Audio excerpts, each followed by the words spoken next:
Ya baik teman-teman, dari narasumber yang pertama tadi kita berbicara jauh ya bersama Wak Bongkeng. Semoga tadi ada hal-hal yang bisa kita ambil dan bisa kita aplikasikan di lapangan. Nah, sama-sama yang kita ketahui, pandemi COVID-19 telah melanda dalam kurun waktu hampir 1 tahun ini.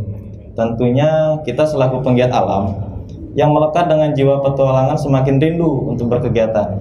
Nah, kami menghadirkan secara langsung dalam talkshow ini sosok narasumber yang mewakili Asosiasi Pemandu Gunung Indonesia (APGI) untuk dapat memberikan tips-tips nih agar dapat tetap melaksanakan kegiatan petualangan dengan aman dan nyaman meskipun dalam situasi pandemi. Saya perkenalkan Kang Adi Seno Sosro Mulyono selaku Dewan Penasihat APGI. Selamat siang Kang Adi. Selamat siang.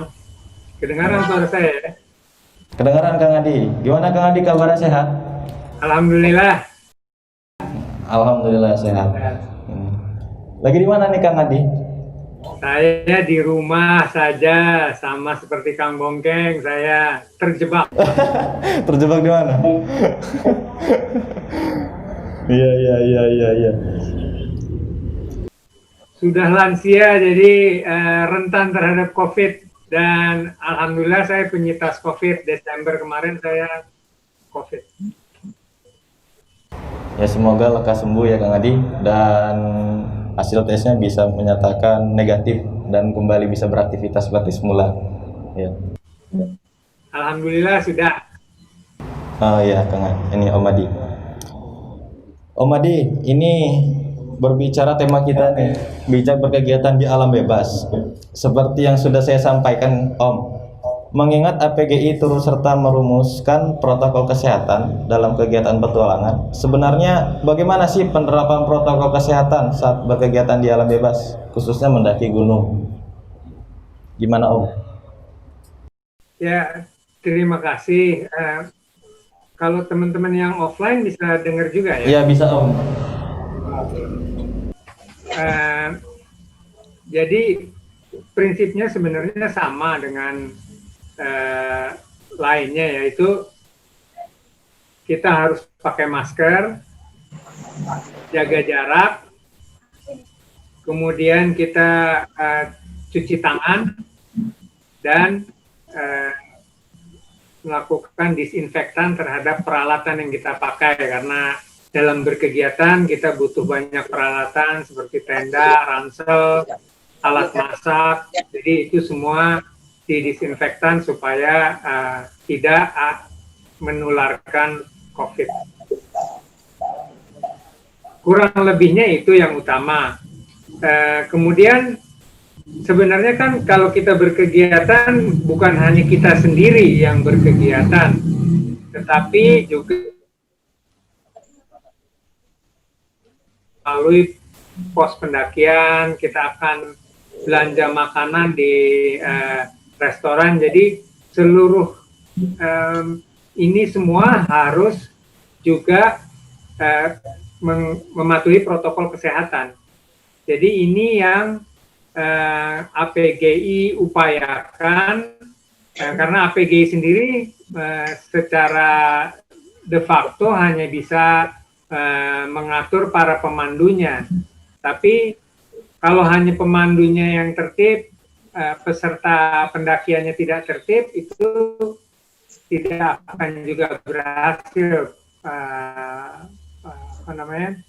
prokesnya gitu.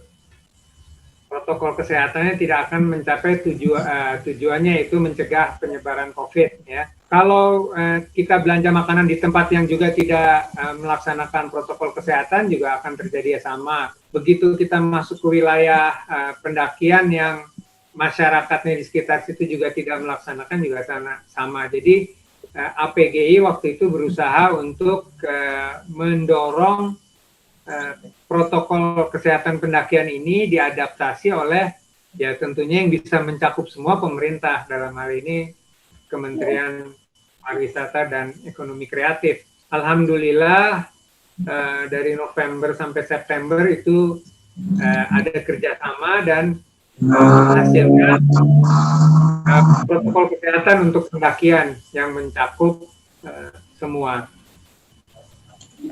Ya Om Adi, Mungkin bisa lebih diceritakan Om mengenai seberapa pentingnya berbicara protokol kesehatan ini dan regulasi yang mengatur bahwa protokol kesehatan ini wajib diterapkan.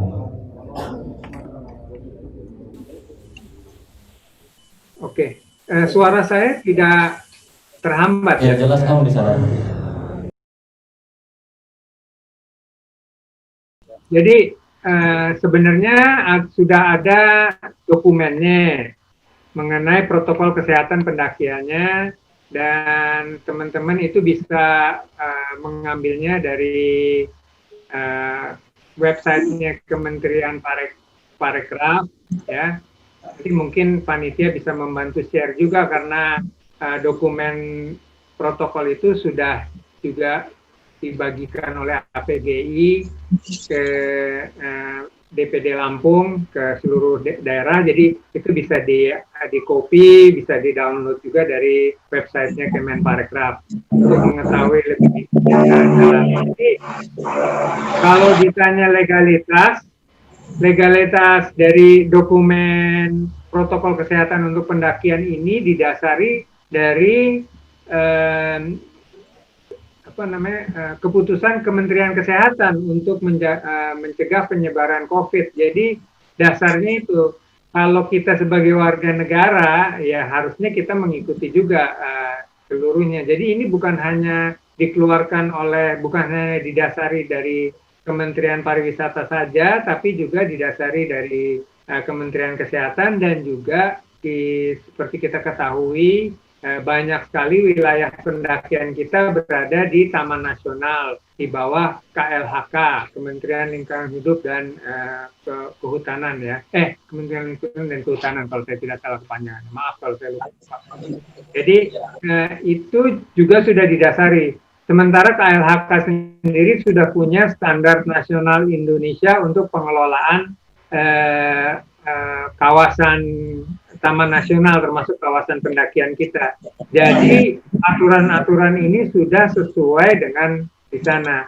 Jadi di dalam protokol kesehatan pendakian itu ada protokol umum yang berlaku untuk bukan hanya pendaki, tapi juga misalnya pemandu, penyedia jasa-jasa pendakian seperti kalau kita butuh makan atau kita sewa tenda, itu semua harus mengikuti protokol itu.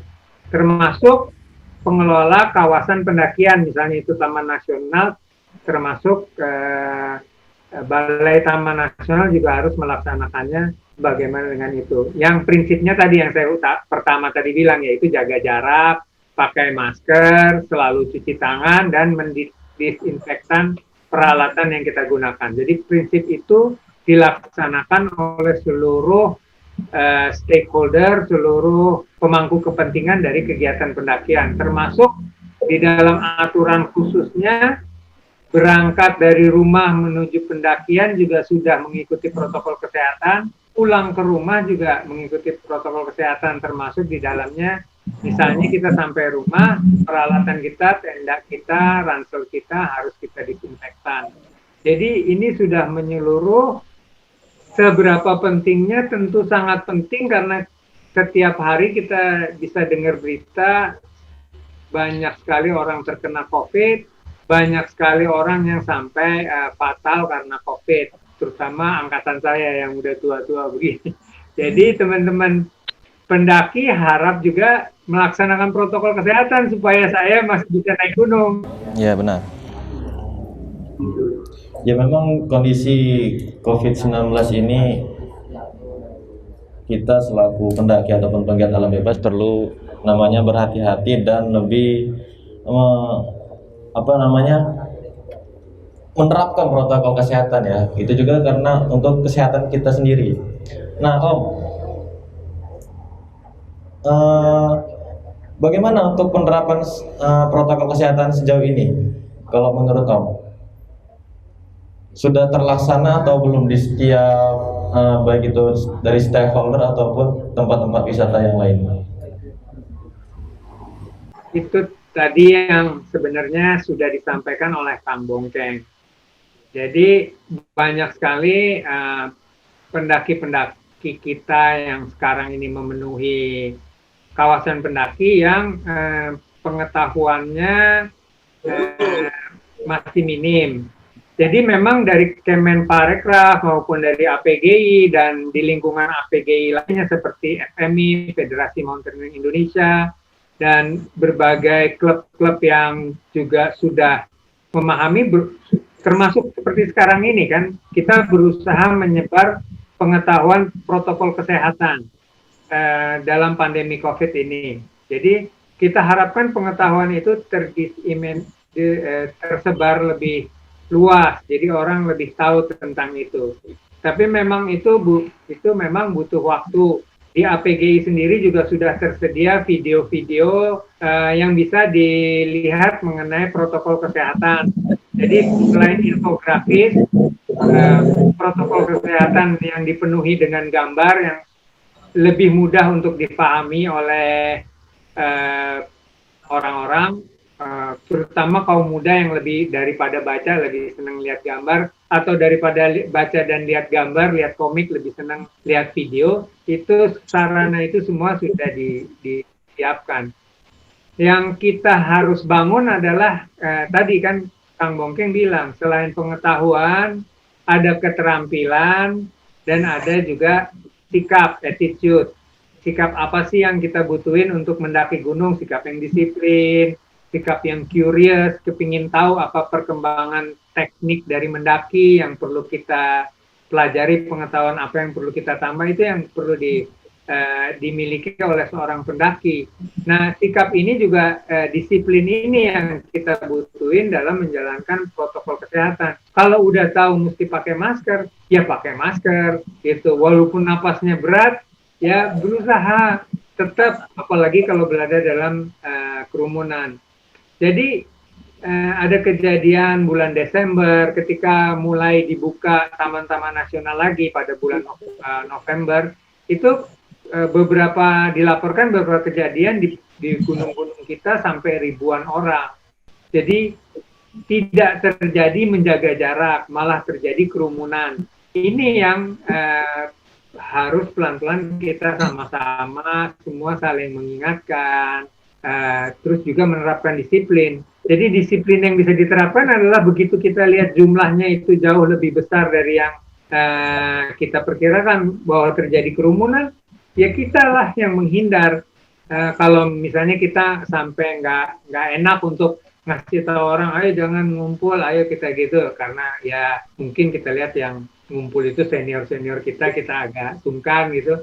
Ya, yang kita lakukan adalah kita hindari itu, kita tinggalkan aja, gitu. Kita batalkan mendaki gunung lebih baik kalau misalnya kondisinya tidak menjaga jarak, tidak menggunakan masker, para pendakinya tidak mencuci tangan dan disinfektan peralatan mereka.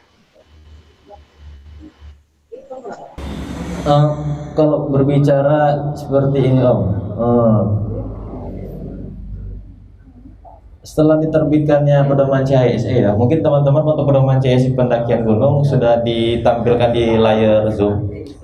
Setelah diterbitkan pedoman CHSE dalam pendakian gunung, nah yang menarik ini Om, ketika di sebuah gunung para pendaki melanggar prokes, dalam hal ini mohon maafnya siapa sih Om yang harus bertanggung jawab atau kasarnya disalahkan?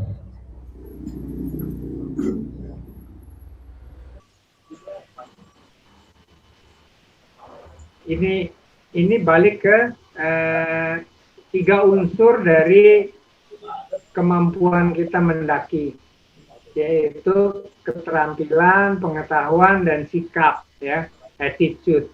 Kalau keterampilan itu buat pemula paling menarik karena dia belajar sesuatu yang baru, gitu, misalnya cara berjalan, menggunakan sepatu di gunung, membuka tenda, itu keterampilan itu mudah sekali ditularkan, gitu, karena itu menarik ya buat orang yang baru. Kedua, pengetahuan itu yang agak sulit ya, karena pengetahuan itu nggak semua orang kepo gitu, nggak semua orang kepengen banyak tahu, apa yang dia udah tahu dia rasa cukup, biasanya dia puas dengan itu. Kalau hal itu yang harus kita tanamkan, karena keterampilan itu berasal dari pengetahuan, pengetahuan sendiri itu evolve. Dulu kita nggak ngerti bahwa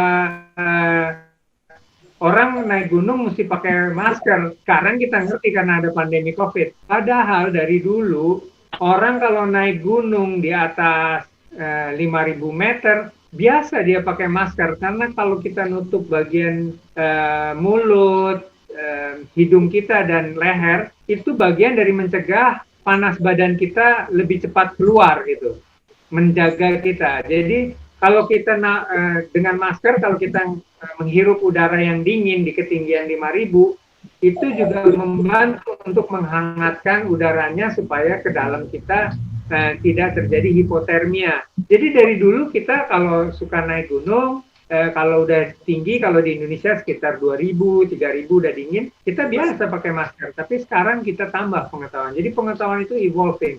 Pengetahuan itu berkembang dan harus selalu kita ini. Nah, sikap itu yang kita harus punya, yang perlu untuk kita jaga, sikap ini yang harus dilatih. Sikap ini umumnya didapat dari pendidikan pencinta alam, itu yang biasanya diajarkan, itu yang tadi Kang Bongkeng sarankan untuk tidak menggunakan kekerasan dalam menanamkan pengetahuan, keterampilan itu bisa tanpa kekerasan. Tapi kalau sikap kadang-kadang memang untuk ngajari disiplin, orang belajarnya baris berbaris di terik matahari siang. Nah, itu yang kadang-kadang dia para pelatih yang kurang baik menganggap, oh kalau boleh dijemur siang-siang boleh dong ditampar gitu. Kalau dia misalnya lengah, itu yang salah. Jadi attitude, sikap itu yang kita perlu bangun khususnya untuk kita bisa mencapai protokol kesehatan yang efektif, yaitu mencegah penyebaran COVID. Kalau untuk sanksi para pendaki yang memang melanggar prokes ataupun protokol kesehatan, itu ada nggak sih Om? Sanksi berupa punishment atau contoh kayak misalkan di blok gitu, atau nggak boleh naik gunung yang sama atau bagaimana? Ini memang itu dilakukan oleh Taman Nasional. Jadi yang bisa memberi sanksi kan yang punya kekuasaan. Kalau kita sesama mendaki ya kita nggak bisa. Artinya yang pertama harus jadi dasar kita adalah sikap. Kita disiplin, kita terhadap protokol kesehatan. Kalau Taman Nasional sendiri karena dia mempunyai wilayah, kan dia bisa melakukan itu dan sudah dilakukan. Seperti misalnya orang yang secara ilegal naik ke Rinjani, ketika ketahuan dia di blacklist, ya dia nggak bisa naik. Tapi itu sendiri kan tidak mencegah penyebaran COVID. Kalau tujuan kita kalau tujuan kita mendisiplinkan orang supaya ikut aturan pendaftarannya Taman Nasional, itu mungkin efektif ya. Dengan dia tidak boleh naik, dia tidak akan. Tapi kalau dia naik juga dia sudah COVID, dia udah nyebarin kan. Dengan dia nggak pakai masker, dengan dia. Yang jadi masalah adalah untuk pelanggaran tidak pakai masker, pelanggaran tidak cuci tangan, pelanggaran tidak jaga jarak, itu sulit sekali untuk diterapkan aturannya. Kalau dari pemerintah sendiri yang dilakukan adalah menerbitkan insentif. Jadi bukan memberikan hukuman, tapi menerbitkan daya dorong, yaitu dengan menerbitkan sertifikat Indonesia Care yang disingkat I Do Care, saya peduli gitu. Jadi untuk selain untuk pendakian gunung, protokol kesehatan dikeluarkan juga untuk restoran, termasuk restoran yang kita butuhkan untuk ini, tempat-tempat wisata juga, misalnya penginapan, hotel itu ada sertifikasinya itu. Kebetulan saya sendiri auditor untuk CHSE itu. Jadi tempat-tempat seperti itu dinilai apakah sudah sesuai protokol kesehatan. Kalau sudah sesuai, diberikan sertifikasi Indonesia Care, di mana mereka boleh nempel stiker I Do Care itu. Jadi orang tahu, oh kalau lembaga ini ada I Do Care-nya, kalau Basecamp ini ada I Do Care-nya, berarti dia mengelolanya sudah protokol kesehatan. Dia nyewain tenda, dia nyewain kompor, semua sudah didisinfektan dalam pengertian gitu. Terus dia juga menyewakannya tenda hanya boleh digunakan setengahnya. Tenda buat berdua hanya boleh dipakai satu orang, tenda buat berempat hanya boleh dipakai dua orang. Itu yang dilakukan. Jadi sementara ini kita bisa melakukan adalah memberikan dorongan, insentif kepada mereka yang sudah disiplin protokol kesehatan. Ya, mungkin ini ada sambil menunggu pertanyaan ya Om ya. Mungkin ada dari Om berupa bentuk pesan seperti tips and trick ya yang ingin disampaikan untuk para pendaki agar tetap dapat menjalankan rutinitas pendakian secara aman dan nyaman. Menurut Om gimana? Ya, di masa pandemi ini nomor satu hindari kerumunan. Kalau Anda daftar ke Taman Nasional dan tahu bahwa jumlahnya sudah hampir mencapai maksimal, pilih hari yang lain gitu. Jadi lebih baik menghindar daripada memaksakan untuk melakukan kegiatan. Yang kedua, ketika mau berangkat atau sudah pulang, disinfektan seluruh peralatannya. Jadi disemprot dengan disinfektan. Itu tentunya kita jadi khawatir ya, apalagi alat-alat kita dikasih bahan kimia yang lain. Tapi kan lebih baik alat-alat itu cepat rusak daripada kita yang cepat rusak gitu. Kalau kita kena COVID, kita akan cepat rusak. Yang ketiga ya kita sendiri harus rajin cuci tangan. Juga ketika berkegiatan kita pakai masker. Saya sendiri berpengalaman mendaki di masa COVID ya, ada kesulitannya ketika berpapasan atau menyusul pendaki lain, dengan sendirinya kita terpapar kepada jarak yang terlalu dekat. Tapi itu sebenarnya masih bisa kita lakukan dengan kita lebih bersabar. Kalau kita nggak kuat nyusul orang yang di depan kita, ya kita jaga jarak, tetap berada di belakangnya dengan jarak yang cukup jauh. Kalau ada orang yang mau nyusul kita minggir ke luar trek sedikit supaya mereka bisa lewat. Jadi pesan saya intinya adalah attitude-nya disiplin. Pengetahuannya yang 4 hal itu, protokol kesehatan 4 hal itu kita tahu, habis itu kita disiplin melaksanakan itu. Nah ini Om ada polling pertanyaan dari Rahma Fitri Nur.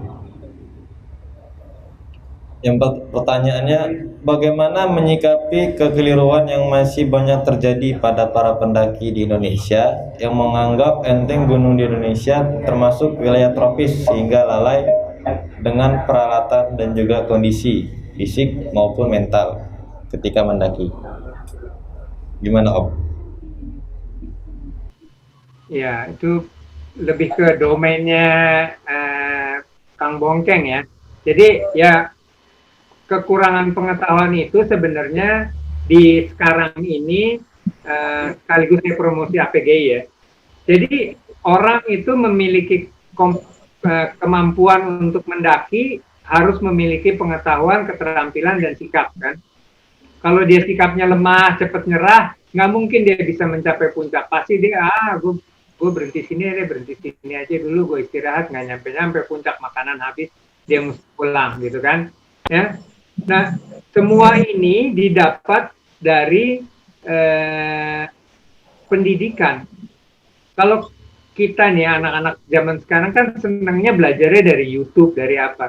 Di YouTube itu paling sering kalau itu keterampilan yang membutuhkan latihan berkali-kali lebih dari 10 kali, selalu disampaikan bahwa jangan mencoba ini tanpa ada pelatih yang melatih gitu. Jadi itu sebenarnya pengingat kita bahwa kita mau dapat pengetahuan, keterampilan, dan sikap itu sebaiknya melalui pendidikan. Tapi zaman sekarang pendidikan itu sudah terdistrupsi oleh adanya pengetahuan ada di mana-mana, ada di internet, kita bisa ambil. Nah, harus ingat, untuk orang bisa terampil itu ada pengulangan berkali-kali. Jadi orang bisa bersepeda tuh nggak bisa satu kali lihat gambar atau video orang main sepeda terus coba terus dia jalan. Ya. Dia harus melatih ototnya supaya ototnya itu mendapatkan engram, yaitu muscle memory. Kalau muscle memorinya udah dipunya dan muscle memorinya tidak salah, ya dia melakukannya itu dengan baik, ingatan otot kita itu akan menjadikan kita setiap kali ada sepeda paling butuh penyesuaian sebentar terus kita bisa bersepeda seperti misalnya 10 tahun lalu kita bersepeda gitu. Itu yang harus diingat. Jadi pengetahuan itu, keterampilan itu semua nggak mudah didapat. Nah kalau sekarang, kalau dalam pendakian gunung, ya itu kita punya pilihan lain. Kalau kita pengetahuannya tidak lengkap, keterampilannya kita kurang, kita bisa menggunakan pemandu untuk membawa kita. Ya, tapi ingat pemandu itu bukan instruktur, bukan pelatih. Pemandu itu punya kewajiban hospitality, melayani. Jadi kalau kita mentalnya lemah, nyerah terus, pemandunya juga nggak bisa gendong kita sampai ke puncak. Ya, itulah dari diri kita tetap harus ada attitude untuk bahwa saya mau mendaki, saya mau belajar pengetahuan, saya mau belajar keterampilannya. Kalau gunungnya seperti Kartens, di mana butuh panjat tebing, kalau kamu sama sekali nggak punya keterampilan panjat tebing, dibawa oleh pemandu sejago apapun nggak akan nyampe. Gitu. Jadi sekarang ini mungkin sebagai substitusi dari pendidikan yang mendalam, yang berkepanjangan, kita bisa memanfaatkan pemandu seperti zaman dulu kita memanfaatkan senior kita untuk membawa kita ke puncak gunung gitu. Di dalam sejarah terjadinya pemanduan gunung pun begitu. Orang-orang pergi ke Alp itu membawa tukang pencari batu berharga, gembala di ketinggian untuk mengantar mereka ke puncak karena mereka tahu jalannya. Jadi awalnya pemandu pun begitu, membantu orang untuk ke puncak. Yang pemandu ya paling baik adalah kita berlatih, berpendidikan, mencari pelatih. Yang kedua kalau bisa kita pakai pemandu. Ketiga kalau nggak bisa juga kita cari senior kita yang udah pernah lewat di sini. Zaman saya dulu baru mulai naik gunung, kalau saya nggak punya temen naik, saya ke desa, saya tanya orang desa siapa yang udah pernah ke puncak, saya minta dia ngantar. Gitu. Ya, luar biasa ya. Dari Om Adi. Ya mungkin bisa kasih tepuk tangan dulu buat teman-teman untuk Om Adi ya atas bimbingannya, karena begitu pentingnya menjaga protokol kesehatan di masa pandemi ini. Tentu sama-sama ya Om ya, kita perlu menggencarkan ataupun menggelorakan namanya protokol kesehatan ini.